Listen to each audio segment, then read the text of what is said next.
또 지도하여 주시기를 간절히 바라옵고 예수님의 이름으로 기도드리옵나이다. 아멘. 좀 풀릴까 했던 날씨가 오늘 매우 추워졌습니다. 그럼에도 이렇게 발걸음을 향한 우리 사랑하는 우리 성도들, 그리고 모처럼 이렇게 교회에 찾아온 여러분들, 그리고 기침, 감기, 몸살로 또 질병으로 많이 힘들었던 분들이 이렇게 한자리에 모일 수 있게 되었습니다. 얼마나 반가운지 모르는데 이렇게 함께 만나게 하신 것 하나님의 은혜인 줄로 믿습니다. 옆에 계신 분들과 한번 추운데 좀 인사하시면 좋겠어요. 한 주간 평안하셨습니까? 은혜의 시간 되십시오. 오늘 들어오셔서 찬양하시는데 보니까 매우 힘드셨던 것 같아요. 다들 이렇게 경직되어 있고 그런 부분들이 참 많이 있으셨는데 이런 얼굴로 우리 주님의 말씀을 받고 말씀을 먹으면서 힘을 얻는 시간이 될 수 있기를 축복합니다. 성경 읽으시는 분들은 아마 공감하실 겁니다. 성경에는 수많은 재미있고 또 신비한 이야기들이 많이 있습니다. 천지 창조의 이야기로부터 노아와 방주의 큰 심판의 이야기, 또 아브라함의 아들 이삭을 바치는 여호와 이레의 깜짝 놀랄 이야기들, 그리고 다윗의 왕이 되는 쫓고 쫓기는 그 관계 속에서도 여전히 하나님의 사람을 세우시고 하나님 편이 되시는 이야기, 솔로몬의 지혜로운 재판의 이야기는 세상의 많은 사람들도 즐겁게 이야기도 하고 교훈받는 성경의 이야기들입니다. 그런데 이 모든 이야기들은 개별적인 하나의 재미있는 이야기로 멈추는 것이 아니라 사실은 그 모든 이야기는 딱 한 분, 누구를 향해 말씀하고 있습니까? 예수님, 찬양대 정답입니다.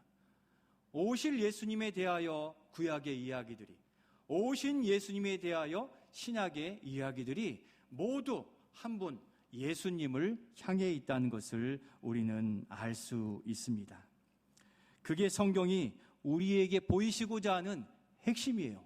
성경을 정성들여 쓰고 많이 읽고 묵상하여 읽으면 읽을수록 누가 우리의 가슴에 일어나는 겁니까? 우리를 구원하신 예수님이 우리에게 말씀하시고 또 우리가 기억할 수 있게 되는 것입니다. 그리고 그 예수님의 이야기는 저 과거에 있었던 어떤 한 이야기 정도가 아니라 그 이야기하신 예수님을 찾고 붙드는 모든 자에게는 바로 오늘 이 시간에도 우리와 함께 하시는 줄로 믿습니다. 왜 그렇습니까? 우리를 위해 십자가에 달려 죽으셨으나 사흘 만에 다시 부활 승천, 하나님 보좌 우편에서 우리를 다스리시고 성령으로 바로 이 자리에 우리와 함께 하시기 때문인 줄로 믿습니다. 그래서 우리가 찬양대에 찬양이 올려질 때 우리 하나님이 이 자리에 계신 것을 인식하지 않으면 사람의 노래가 됩니다. 왜 찬양대가 찬양합니까? 영광스러운 하나님이 받으실 그 찬양을 대표하여 올려드리는 것이고, 그래서도 저도 이 자리에 영광 받을 자리가 아니기에 예수님의 자리를 물러 뒤로 서는 것이고, 우리도 가급적이면 그 마음을 담아 전능하신 하나님이, 우리를 구원하신 하나님이 바로 이 자리에 계시기에 그 하나님께 마음을 올려드리고 태도를 잘 갖추고 전심으로 예배할 때 하나님 기뻐하시고 영적으로 깊은 교통함이 있게 될 줄로 믿습니다. 바로 그 이야기의 주인공이 되시는 예수님을 믿고 따르는 자의 삶 속에 그 같은 재미난 역사가 오늘도 나타나게 되는, 그 신비한 역사가 우리 주님이 살아계시기 때문에 나타나는 것입니다. 성도 여러분, 성경의 말씀으로 들려지는 예수님 이야기가 2026년 우리의 가정과 직장과 또 교회 안에 풍성하게 나타나지기를 소원합니다. 오늘 사도 요한이 우리에게 전해주는 이 예수님의 이야기는 매우 흥미로운 이야기입니다. 이 시간 먼저 성경에 나타난 예수님이 누구신가 살펴보며, 또 어떤 능력을 가졌는지를 살펴보면서 그 영광과 은혜로 올 한 해를 살아가고 싶습니다 하는 소망이 깃드는 은혜의 시간이 되시기를 소원합니다. 먼저 사도 요한이 증언하는 예수님은 시간과 공간을 넘어선 예수님이세요. 첫 번째 우리 같이 한번 읽도록 하겠습니다. 예수님은 천지를 말씀으로 창조하신 하나님이십니다. 바로 예수님은 천지를 창조하실 때 계셨고 말씀으로 창조하신 하나님이신데, 우린 요한복음 1장 1절을 읽는 순간 우리의 시선과 생각은 시간과 공간을 거슬러 가게 우리를 이끌어 줍니다. 우리 1절 말씀 같이 한번 읽겠습니다. 태초에 말씀이 계시니라. 이 말씀이 하나님과 함께 계셨으니 이 말씀은 곧 하나님이시니라. 아멘. 요한복음의 첫 시작의 단어가 무엇입니까? 태초에입니다. 사도 요한이 예수님을 소개하기 위해 맨 처음 소개하는 단어가 태초라는 것은 매우 의미 있는 말씀입니다. 태초는 우리가 사는 이 시간계와 공간계를 거슬러 처음 세상이 창조되어졌던 바로 그때를 의미합니다. 그래서 우리의 시선은 자연스럽게 그리고 당연하게 태초의 시작을 기록한 어떤 성경을 기억할 수 있습니까? 예, 맞습니다. 자신이 좀 없으신데요. 창세기 맞아요. 창세기의 시작을 보면 이 요한복음과 딱 대칭을 이루고 있는 것을 발견하게 되는데, 창세기 1장 1절 말씀도 우리 같이 한번 읽겠습니다. 시작. 태초에 하나님이 천지를 창조하시니라. 아멘. 요한복음과 창세기 동일한 단어로 시작하는데 무엇입니까? 태초예요. 그러니까 이 창세기와 요한복음은 굉장한 밀접한 관계에 있는데, 태초에 하나님께서 천지, 그러니까 우주 만물을 창조하셨습니다. 그리고 하신 일을 설명합니다. 맨 처음 무엇을 만드셨습니까? 무엇으로 만드셨죠? 그리고 맞습니다. 빛이 있으라 말씀하심에 빛이 창조되었습니다. 말씀으로 빛을 창조하신 겁니다. 그리고 6일 동안 이 땅에 있어야 할 것들을 만드시고 마지막에 누구를 만드셨죠? 사람을 창조하신 것입니다. 이 모든 것이 언제로부터 시작되었습니까? 태초입니다. 사도 요한이 예수님을 소개하기 위해 필수적으로 사용한 단어, 이 태초였습니다. 요한복음 1장은 바로 창세기 1장을 좀 더 상세하게 우리로 하나님이 누구신가, 예수님이 누구신가를 이해할 수 있도록 복음의 문을 열어 우리로 깨닫게 하고 있는 역할을 해주고 있습니다. 요한복음의 시작에 먼저 태초에 천지를 창조하신 말씀을 소개합니다. 그리고 나서는 말씀이 무엇을 하셨는지 또한 설명해주고 있습니다. 예수님의 말씀으로서의 존재에 대해서 요한복음 1장 1절에서 설명하고 있는데, 어떠한 존재로 우리에게 보이시는가 한 번 더 띄워주시면 좋겠습니다. 한 번 더 읽을까요? 읽겠습니다. 태초에 말씀이 계시니라. 이 말씀이 하나님과 함께 계셨으니 이 말씀은 곧 하나님이시니라. 아멘. 태초에 무엇이 계셨습니까? 말씀이라고 이야기합니다. 창세기에 그 자리에 계셨던 그 하나님이 말씀으로 계셨다고 설명해 주는데, 이 말씀은 누구와 함께 계셨습니까? 맨 끝에 보니까 하나님과 함께 계셨다 말씀합니다. 그 태초의 말씀이 하나님과 함께 계셨다는 것을 머리에 탁 새겨두시기를 바랍니다. 이는 세례 요한의 증언을 통해서도 확인하게 되는데, 세례 요한은 예수님의 존재, 예수님이 누구신가를 알아차렸던 것 같습니다. 15절에 보면 15절 말씀도 한번 열어주시죠. 15절 말씀 같이 읽겠습니다. 내 뒤에 오시는 이가 나보다 앞선 것은 나보다 먼저 계심이라. 아멘. 내 뒤에 오시는 이가 나보다 앞서 있다라고 고백하고 있습니다. 왜 그렇습니까? 살펴보면 세례 요한과 예수님 중 누가 먼저 태어났습니까? 세례 요한이 먼저 태어났는데 6개월 먼저 태어났습니다. 그러니까 누가 형입니까? 세례 요한이 형이 맞습니다. 그런데도 세례 요한은 뭐라고 합니까? 예수님이 자기보다 앞섰다라고 얘기해요. 이유를 아시겠죠, 이제? 태초를 사도 요한이 꺼낸 이유가 바로 여기에 있는 것입니다. 예수님이 먼저 되었다는 것은 예수님이 천지를 창조하실 때부터 존재하셨다는 것을 의미하고, 세례 요한은 이것을 안 겁니다.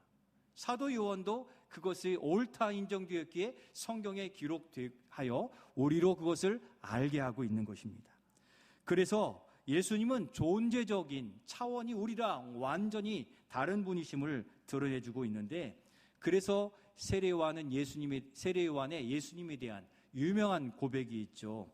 27절에 보면 나는 그의 신발끈을 풀기도 감당하지 못할 하찮은 존재입니다 라고 하는 이유가 바로 이 존재적인 차원이 다르기 때문인 것입니다. 성도 여러분, 예수님은 우리를 구원하시기 위해 이 땅에 오셨는데 신성을 가지신, 차원이 다르신 하나님이신 줄로 믿습니다. 우리가 그냥 예수님이고 우리의 친구라고 하니까 그렇지, 예수님은 이미 수천 년 전 창조의 때부터 존재하셨던 그 높으신 하나님이세요. 그 하나님이 우리를 구원하시기 위해 이 땅에 오셨으니 우리가 얼마나 영광스러운 백성들인지 모르는 것입니다. 그러면 이 말씀이시며 하나님이신 예수님은 무엇을 하셨습니까? 말씀이신 이 예수님의 사역에 대해 3절에 설명해 주고 있죠. 3절 말씀 우리 같이 읽겠습니다. 만물이 그로 말미암아 지은 바 되었으니 지은 것이 하나도 그가 없이는 된 것이 없느니라. 아멘. 천지 만물을 창조하시되 성부 하나님과 함께 말씀으로 천지를 창조하셨다는 것입니다. 곧 말씀이신 예수님은 행하시는 능력이라는 것을 강조해주고 있는 것입니다.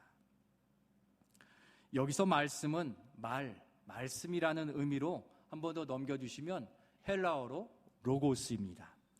이 로고스에 대한 이해가 유대인과 헬라인에게는 특별한 이해를 내포하고 있는 것인데, 그들이 이 로고스라는 단어를 들었을 때에는 이 말씀은 행하시는 능력으로서 이해됨이 거기에 포함되어 있어요. 우리는 문자적인 말씀으로 로고스라 생각할 수 있지만 그렇지 않고, 말씀은 활동력이 있고 능력이 있는 이 의미가 어디에 포함되어 있다고요? 로고스 안에. 로고스는 그래서 그 말씀 자체가 활동력이 있고 새롭게 하고 창조의 능력이 있는 것으로 유대인이나 헬라인들은 다 이해하고 있어서 우리도 그러한 이해 속에서 로고스 말씀을 마음에 새기고 있어야 되는 겁니다. 곧 예수님은 하나님이시면서도 창조의 능력으로 여전히 존재하고 계십니다. 예수님이 재림하시면 새 하늘과 새 땅으로 변화시키는 것도 예수님은 창조의 능력이 있으시기 때문인 것이에요. 우리가 세상의 사람에서, 죽었던 자에서 살아나고 새 사람 된 것도 바로 예수님이 그 창조의 능력, 그 변화의 능력이 있으시기에 우리가 새 사람으로 오늘 예배하고 있는 줄로 믿습니다. 성도 여러분, 올 한 해를 살아가시면서 말씀으로 역사하시는 예수님을 굳게 붙들고 살아가시기를 소원합니다. 요한복음 그리고 나머지 세 복음서에 예수님은 일일이 한 사람 한 사람을 찾아가셔서 그들에게 필요한 것이 치료이면 치유의 역사로, 공급이면 공급의 역사로, 또 관계의 회복이면 회복의 역사로 한 사람 한 사람에게 나타나셔서 역사하셨다는 것입니다. 곧 예수님은 말씀이시며 창조의 능력이십니다. 참 전능하신 하나님이심을 더욱 이 예배를 통해 확신하실 수 있기를 소원합니다. 참 하나님이신 예수님은 시공간을 넘어 오늘 우리 시대 그와 동일한 믿음을 가지고 붙드는 자들에게 그 능력을 나타내 주시는 것을 믿으시기를 바랍니다. 그래서 우리가 힘들고 지치고 또 질병에 삶의 문제 앞에 있을 때 그 문제를 변화시키시고 새롭게 하실 그분 누구이십니까? 예수님을 믿고 한 해를 살아가실 때 우리는 안도하고 평안하고 감사를 고백할 수 있는 것입니다. 2026년 안에 우리 예수님을 갈망하며 참되게 예배하는 중에 말씀의 역사가 우리 안에 이 시간에 삶 속에 임하여지시기를 소원합니다. 이렇게 올 한 해 예수님의 이야기를 써내려 가시는 우리 모든 성도들이 되시기를 예수님의 이름으로 축원드립니다. 두 번째로 이 요한복음 예수님 이야기 속에 나타난 예수님은 이러한 분이십니다. 두 번째 우리 같이 읽겠습니다. 예수님은 영원한 생명이요 구원하는 빛이십니다. 이 세상에 의학과 또 과학기술이 발달해도 장담할 수 없는 것이 생명입니다. 의학을 공부하는 우리 청년도 있고 또 컴퓨터, 과학에 종사하는 우리 성도들도 많이 있습니다. 그럼에도 우리가 좌지우지할 수 없는, 장담할 수 없는 것이 생명이고 죽음인 것입니다. 아담과 하와 범죄 이후 죽음은 온 인류에게 들어왔고 타락 이후에 사람의 수명, 생명 나이는 점점 줄어들었습니다. 그래도 사람의 수명은 그 당시 대단했습니다. 여러분, 성경에 가장 기록된 사람 중에 가장 오래 산 사람은 누구이며 몇 살까지 살았습니까? 예? 예, 찬양대 오늘 굉장히 자신감이 넘칩니다. 무두셀라이고 몇 살까지 살았습니까? 969세. 969세까지 살았습니다. 그러나 죄악이 더 가득 차면서 죄악이 성경은 관영하였다라고 표현하면서 그 수명도 줄어들게 되었고 이제는 모두 죽음을 향해 달려갈 수밖에 없는 존재인 것입니다. 정말 중요한 것은 우리가 100세 시대를 살고 110세, 120세, 150세를 사는 것이 아닙니다. 원래 창조시에 주셨던 그 영원한 생명을 회복하는 것이 중요한 것이라는 겁니다. 100년을 살든 200년을 살든 죽으면 우리에게 무슨 의미가 있는 것입니까? 우리는 창조될 때, 말씀 우리를 창조하실 때 우리에게 주신 바는 100세가 아니라 영원한 생명을 주셨는데 죄의 타락으로 범죄함으로 이것을 잃어버린 존재가 된 것입니다. 오늘날 우리가 100세, 200세가 중요한 게 아니라 영원한 생명을 얻는 이 일들이 가장 중요한 것임을 기억하실 수 있기를 소원합니다. 우리에게 주셨던 그 영원한 생명을 다시 회복할 수 있는 유일한 길로 바로 누가 오신 것입니까? 예수님이 오셨는데 바로 4절의 말씀이 증언해주고 있죠. 4절 말씀을 같이 읽겠습니다. 그 안에 생명이 있었으니 이 생명은 사람들의 빛이라. 아멘. 말씀이신 예수님에게는 영원한 생명이 있는 줄로 믿습니다. 그래서 육체의 중한 질병에 걸렸거나 또 우리가 살아갈 날들이 얼마 남지 않았어도 그 전혀 문제가 되지 않아요. 이 땅에 100년 사나 200년 사나 비슷하다고 그랬잖아요. 영원히 사는 것이 중요한 것인데 오늘 그 예수 그리스도를 우리의 구주로 영접하고 주로 고백한 모든 성도들은 영원한 생명을 이미 얻게 된 줄로 믿습니다. 예수님이 바로 생명이시고 그 빛이라 말씀하셨기 때문입니다. 죄로 인해 죽었던 이 세상을 살리는 빛이시며 깨닫고 믿는 자에게는 놀라운 특권을 또한 허락해 주시는데 무엇입니까? 우리 12절 말씀, 우리 기도하시는 장로님도 오늘 고백했지만 12절 말씀 우리 같이 읽겠습니다. 12절입니다. 영접하는 자, 곧 그 이름을 믿는 자들에게는 하나님의 자녀가 되는 권세를 주셨으니 아멘. 영원히 사는데 무엇으로 사는 특권입니까? 하나님의 자녀로 사는 권세, 그 특권이 우리에게 있으니 우리가 감사로 고백할 또 예배드릴 이유가 여기에 있는 것입니다. 생명의 빛을 우리에게 비추어 주셨으니 가장 큰 은혜입니다.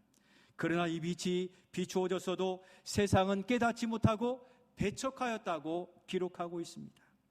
잠시 100년 사는 인생에 조금 더 무언가 얻으려고 예수를 믿으면 핍박받을 것 같아 예수를 배척한 인생들이 기록되어 있고 5절에 빛이 어둠에 비추되 어둠이 깨닫지 못하였다 기록하며 10절에는 세상이 그를 알지 못하였다고 하였습니다.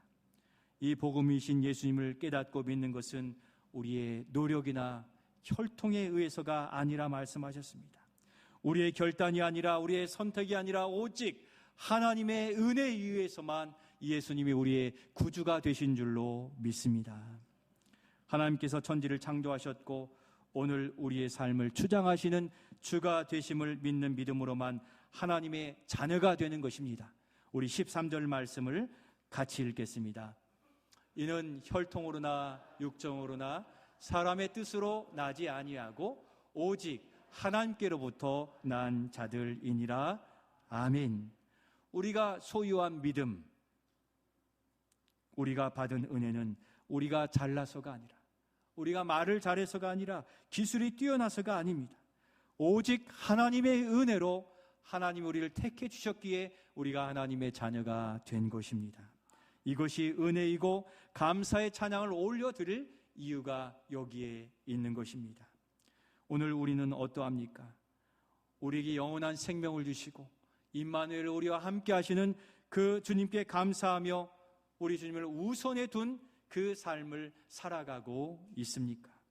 구주로 섬기고 있습니까? 묻는 것입니다. 우리가 재미있게 읽는 이 성경에는 예수님의 많은 이적 이야기들이 기록되어 있습니다. 이 땅에서 병든 자, 약한 자, 눈먼 자, 상한 자를 고쳐주시는 것은 이 땅의 위기를 임시 방편으로 모면하는 은혜를 바라보라는 게 아닌 것입니다. 바로 예수님이 육체를 고치시듯 나아가 우리의 영혼의 죽음과 연약함을 고치셔서 참 생명, 영원한 생명을 허락하시고 예수님이 회복하신 생명의 주인 하나님이심을 보고 믿으라고 그 놀라운 이적을 나타내 보신다는 것을 기억하시기를 바랍니다. 그래서 요한복음의 기록 목적도 우리 구주 예수님이 누구신가를 알고 그를 믿는 것이라 했어요. 하나님 우리에게 영원한 생명, 영원한 은혜를 주시기를 원하시는 거예요.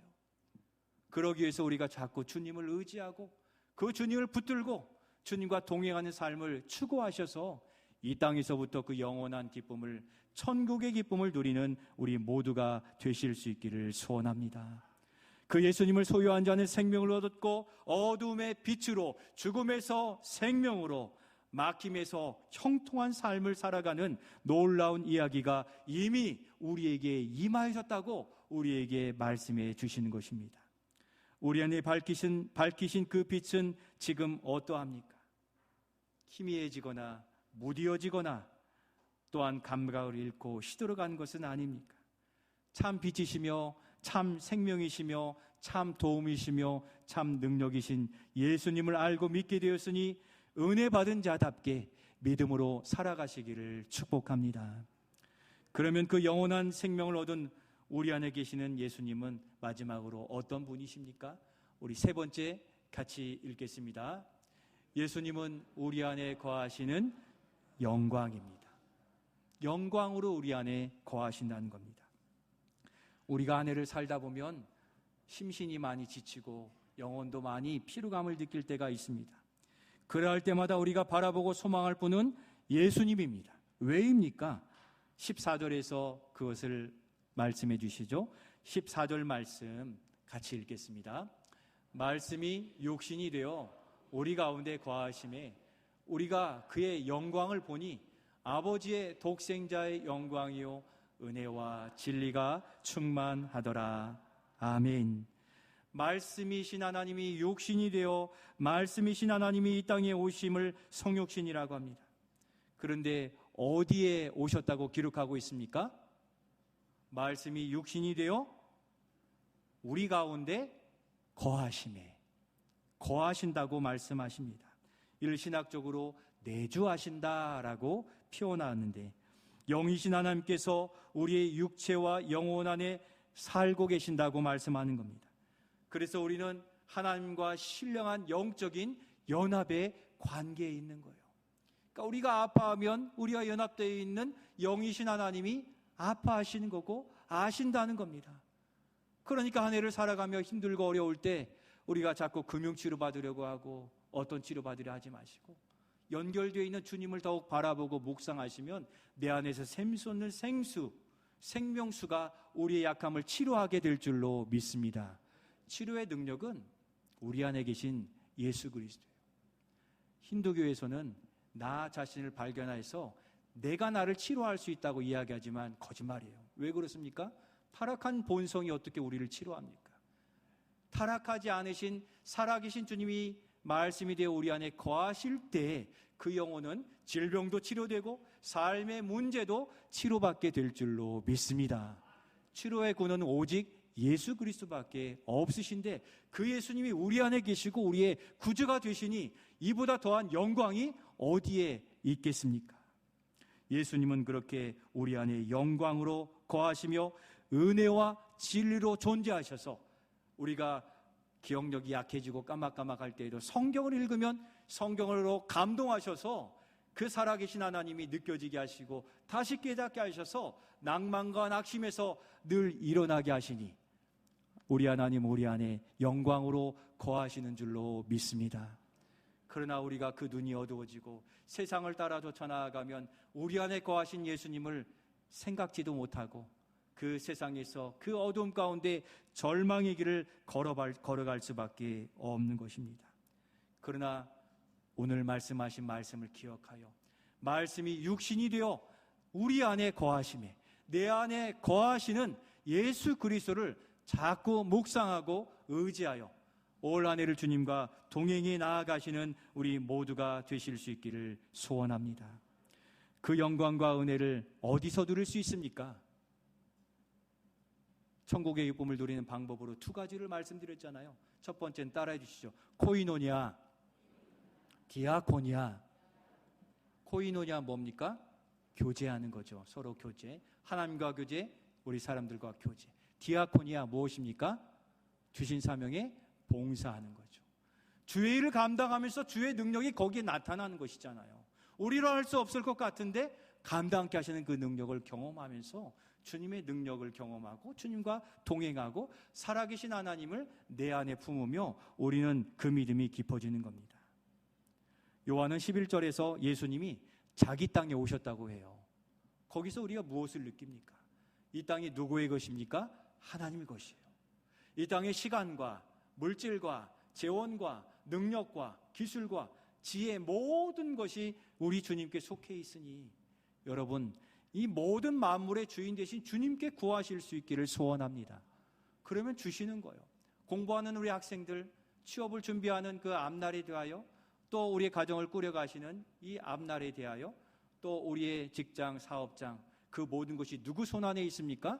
주님 손 안에 있는 것입니다. 이것을 인정할 때 하나님의 하나님됨을 인정할 때 하나님은 우리에게 믿고 맡기신다는 것입니다. 달란트 비유가 그것 아니겠습니까? 그 주인을 믿고 충성되게 일한 자에겐 더 많은 것을 맡기는 거예요. 여러분 부자 되려고 대박 나려고 세상에 나를 맡기지 마시고 몸만 상해요.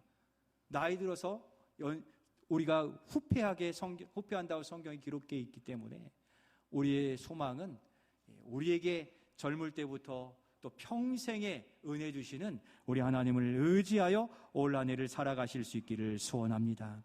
사랑하는 성도 여러분, 우리는 이 세상을 살아갈 때 버겁다고 느낄 때가 많습니다. 내 편은 하나도 없구나 절망할 때가 있습니다. 그러나 그러할 때 우리 안에 내주하시는 누구를 바라보아야 됩니까? 예수님을 바라보시기를 바랍니다. 그리고 예수님을 주인으로 삼는 자들에게는 영광의 빛, 영광의 지혜, 영광의 능력으로 임하시니 성도 여러분, 세상 사람들은 누리지 못한 특권 우리가 누리고 있으니 은혜요 감사인 것입니다. 그 은혜를 머리에 생각으로만 갖지 마시고 주님을 언제나 굳게 믿고 우리의 삶 속에서 주님이 역사하시도록 주님을 만나시는 시간을 가지시길 바라요. 만나시는 습관과 신앙생활의 자리를 지켜가셔서 주님이 나를 찾아오신 은혜를 누렸는데 이제는 누가 찾아가야 됩니까? 우리가 주님을 찾아가고 은혜가 있는 곳에 머물고 은혜가 있는 사역에 수고하여서